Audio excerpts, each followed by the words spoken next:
छत्रपती संभाजीनगरमध्ये युतीवर अनिश्चिततेचं सावट आहे। जागा वाटपावरून झालेल्या राड्याचा फटका बसणार आहे। शिवसेना आणि भाजप स्वतंत्र लढण्याची शक्यता आहे। आताची महत्त्वाची बातमी आपण पाहतोय। शिवसेनेकडून कार्यकर्त्यांना तयारीचे आदेश सुद्धा देण्यात आलेले आहेत। जागा वाटपावरून राडा झालेला होता आणि त्यामुळे शिवसेना आणि भाजप नेमकी काय भूमिका घेणार हे पाहणं महत्त्वाचं ठरणार आहे। तर दुसरीकडे शिवसेनेने आपल्या कार्यकर्त्यांना तयारीला लागा असे आदेश सुद्धा दिलेले आहेत। त्यामुळे आता काय नेमकं चित्र हे पाहायला मिळते हे पाहणं खूप महत्त्वाचं आहे।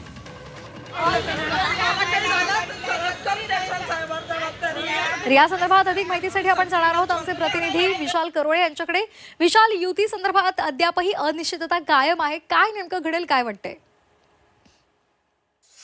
आज महापालिका निवडणुकींसाठी अर्ज भरण्याचा अखेरचा दिवस आहे। त्यामुळे आतापर्यंत महायुती असू देत की आघाडी असू देत सगळ्यांची चित्र स्पष्ट व्हायला हवी होती, मात्र तसं काहीही झालं नाही। खरं तर छत्रपती संभाजीनगरमध्ये काल सकाळी महायुतीचं जागा वाटप जाहीर झालं होतं, जवळपास सगळं निश्चित झालं होतं। मात्र दुपारनंतर शिवसेनेत प्रचंड राडे सुरू झाले। ज्या जागा भाजपला सोडल्या त्या शिवसेनेच्या बालेकिल्ला आहे असं भाजपचं शिवसेनेच्या नेत्यांचं म्हणणं होतं आणि त्यामुळं चांगलाच गोंधळ झाला। अगदी पालकमंत्री संजय शिरसाट यांच्या घराबाहेर रात्री 11 वाजेपर्यंत ठिय्या आंदोलन सुरू होतं।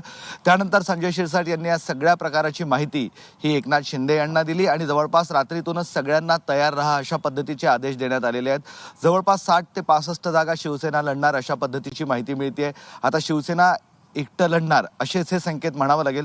मात्र याबाबत थोड्याच वेळात भूमिका स्पष्ट होईल। पालकमंत्री संजय शिरसाट हे पत्रकार परिषद घेणार आहे आणि पत्रकार परिषदेच्या माध्यमातून ते आपल्या पक्षाची भूमिका जाहीर करणार आहे।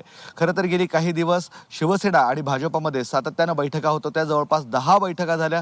कुठंतरी शिवसेनेला भाजप कमी जागा सोडते, आपल्यासोबत फरफटत नेते अशा पद्धतीचा आता एक मतप्रवाह शिवसेनेत आहे आणि त्यामुळेच आता युती तोडा अशी शिवसेनेतले लोक मागणी करताय। आता एकनाथ शिंदे यांनी यावर काय अंतिम निर्णय घेतला हे पाहणं महत्त्वाचं ठरणार आहे। त्यामुळे महायुतीत अखेरच्या दिवशी अर्ज भरण्याचा दिवस मात्र अजूनही आलबेल नाही असं चित्र म्हणावं लागेल।